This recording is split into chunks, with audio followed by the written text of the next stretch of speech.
안녕하세요.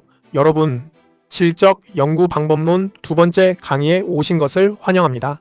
저는 오늘 여러분과 함께 세상을 바라보는 렌즈, 연구 패러다임의 이해라는 주제로 흥미로운 여정을 떠날 김두한 교수입니다.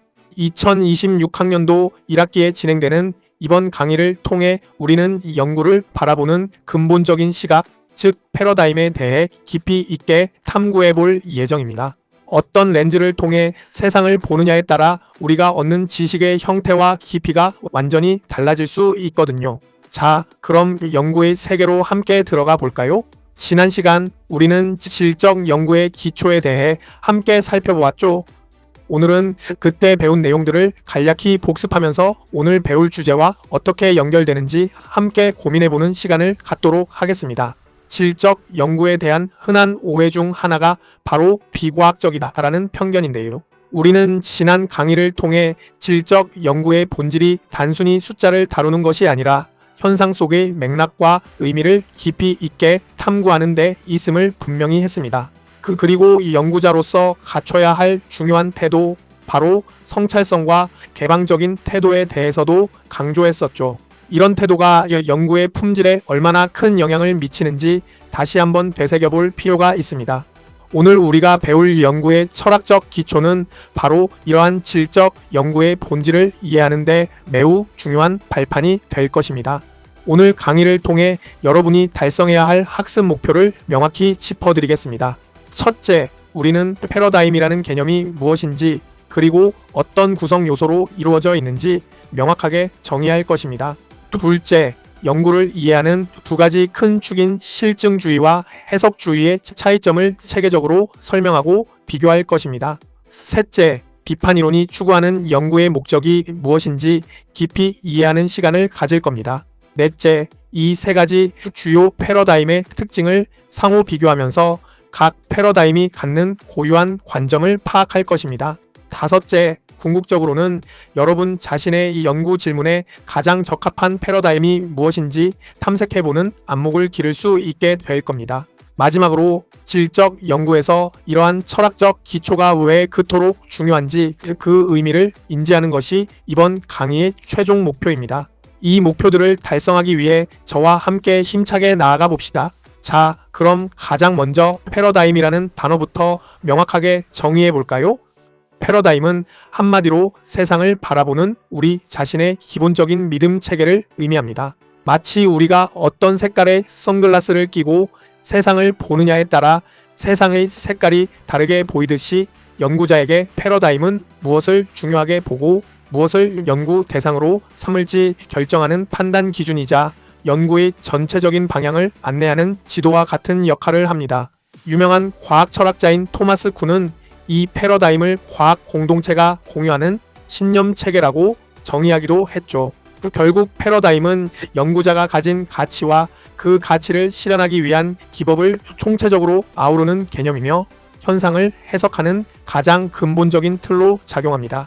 여러분이 어떤 연구를 시작하든 어떤 패러다임 안에서 연구할 것인지 이해하는 것은 매우 중요합니다. 이러한 패러다임은 크게 세 가지 핵심 구성 요소로 이루어져 있습니다. 바로 존재론, 인식론, 그리고 방법론입니다. 첫째, 존재론은 현실의 본질은 무엇인가? 라는 질문에 답하는 영역입니다. 즉, 세상에 존재하는 실제는 과연 어떤 형태를 띠고 있는가에 대한 철학적인 탐구인 셈이죠. 둘째, 인식론은 지식은 어떻게 형성되는가? 그리고 연구자와 연구 대상 간의 관계는 어떠한가를 탐구합니다. 우리가 무엇을 어떻게 알 수 있는지 그 지식 형성의 과정을 다루는 부분입니다. 셋째, 방법론은 이러한 지식을 얻기 위해 우리는 어떤 구체적인 방법을 사용해야 하는가에 대한 답을 제시합니다. 이 세 가지 요소는 마치 삼위일체처럼 서로 긴밀하게 연결되어 패러다임이라는 거대한 체계를 구축합니다. 이 세 가지 질문에 대한 여러분의 답이 모여 여러분만의 연구 패러다임을 형성하게 되는 것입니다. 이제 첫 번째 패러다임인 실증주의에 대해 자세히 알아보겠습니다.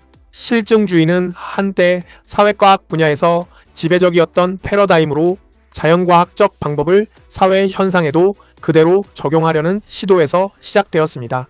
그 핵심 목표는 바로 객관적인 진리를 탐구하는 것입니다.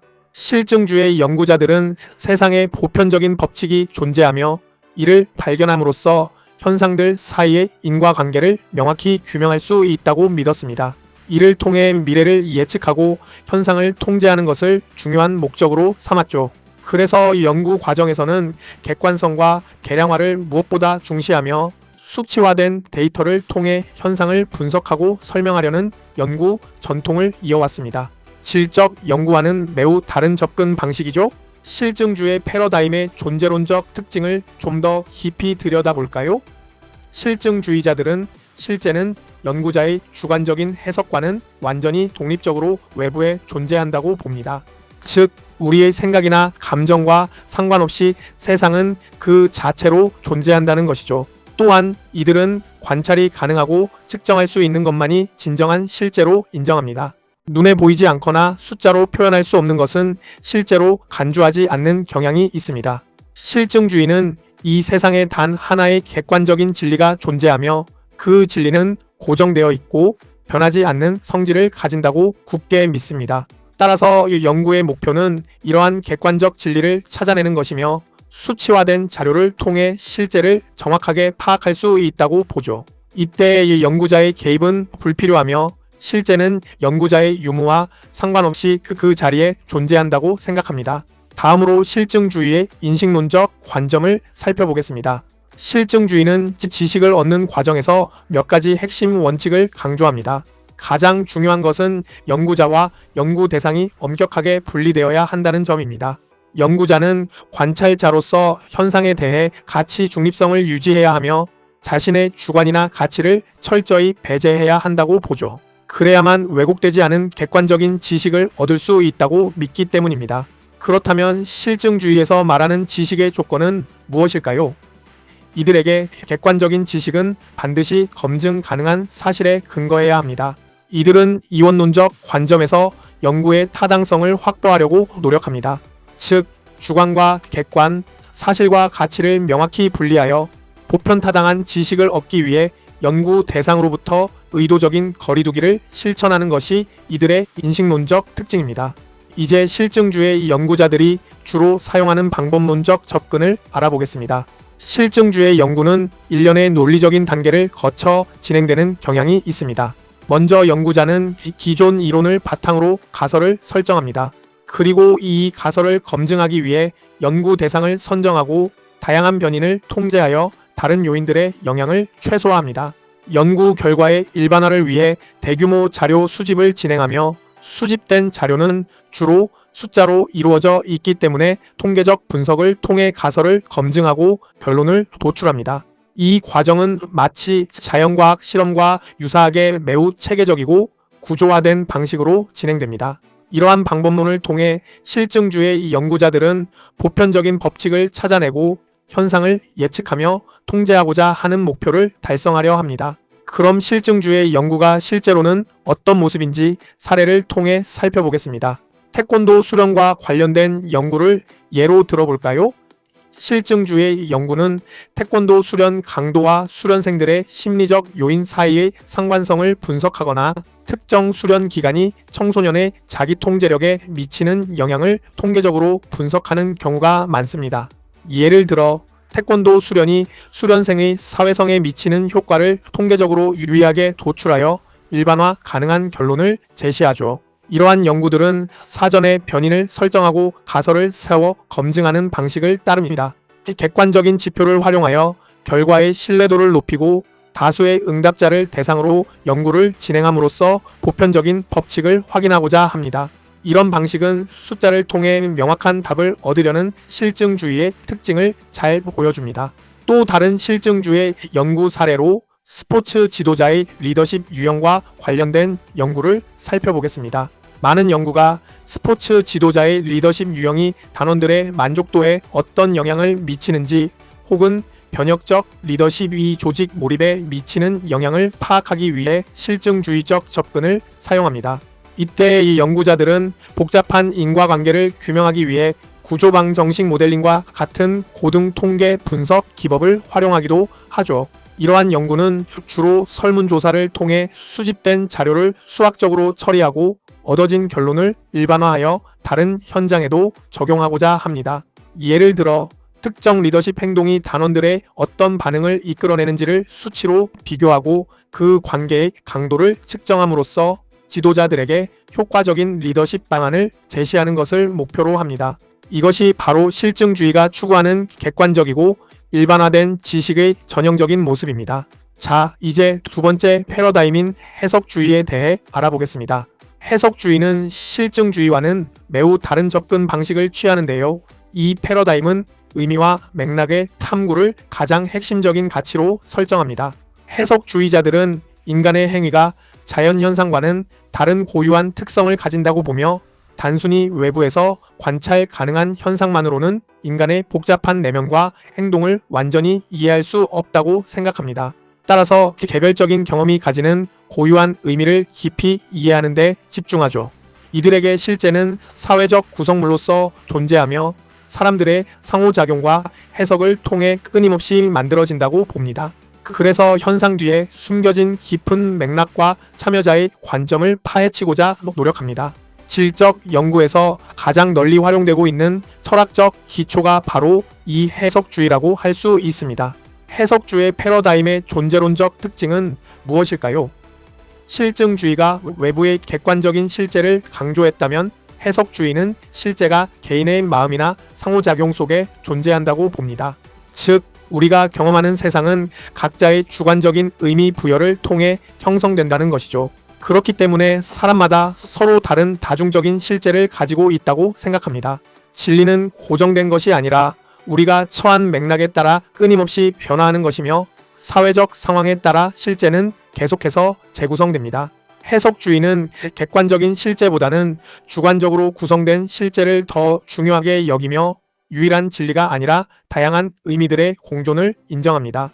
이처럼 해석주의는 인간의 주관적인 경험과 사회적 구성을 통해 실제가 형성된다는 믿음을 바탕에 두고 있습니다. 해석주의의 인식론적 관점은 연구자와 대상의 관계를 어떻게 볼까요? 실증주의가 연구자와 대상을 엄격하게 분리하는 반면 해석주의에서는 연구자와 연구 대상이 서로 영향을 주고받는 관계라고 봅니다. 지식은 연구자가 대상을 객관적으로 관찰해서 얻는 것이 아니라 연구자와 참여자가 함께 만들어가는 것이라고 강조하죠. 따라서 이 연구자의 주관성은 배제해야 할 요소가 아니라 오히려 현상을 깊이 이해하고 의미를 포착하는 데 필요한 핵심 도구로 인정됩니다.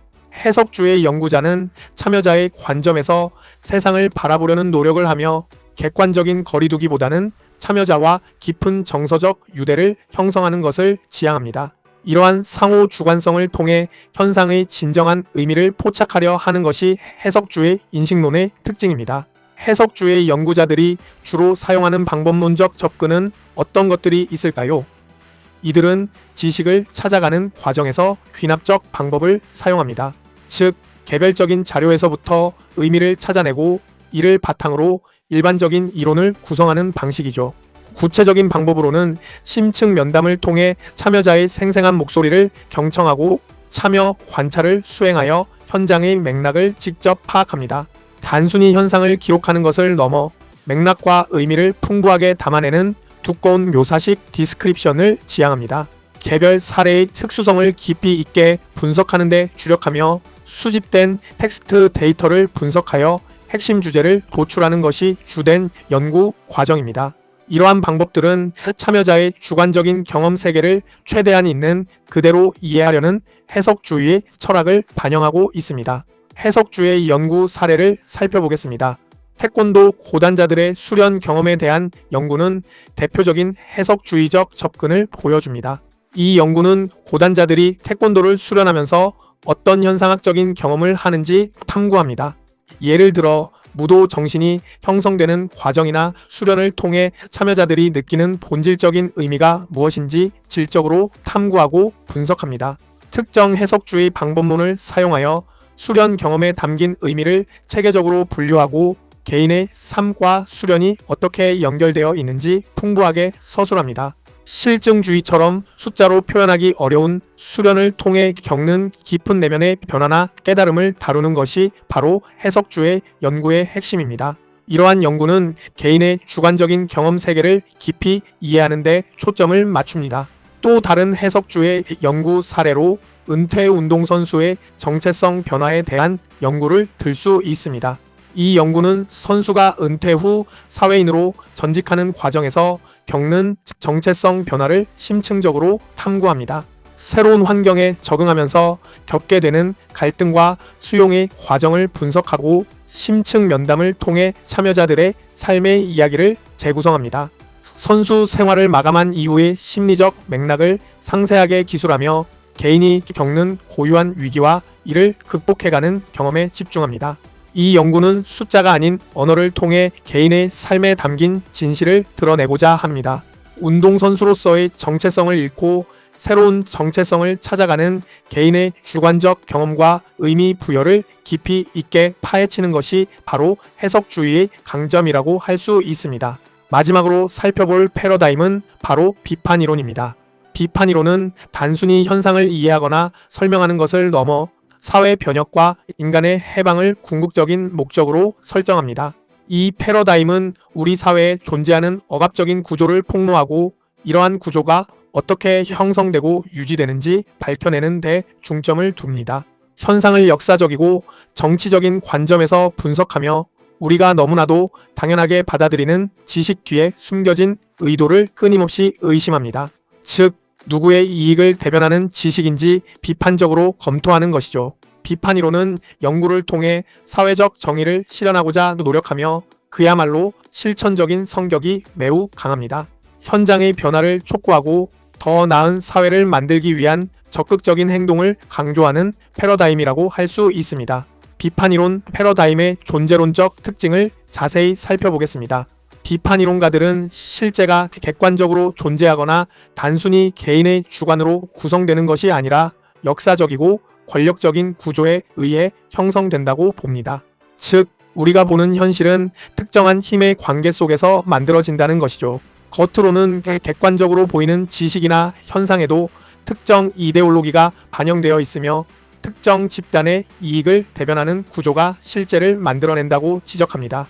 따라서 실제는 권력 관계에 의해 왜곡되어 있을 수 있으며 이를 바로잡기 위해서는 현상을 둘러싼 역사적 배경을 반드시 이해해야 한다고 강조합니다.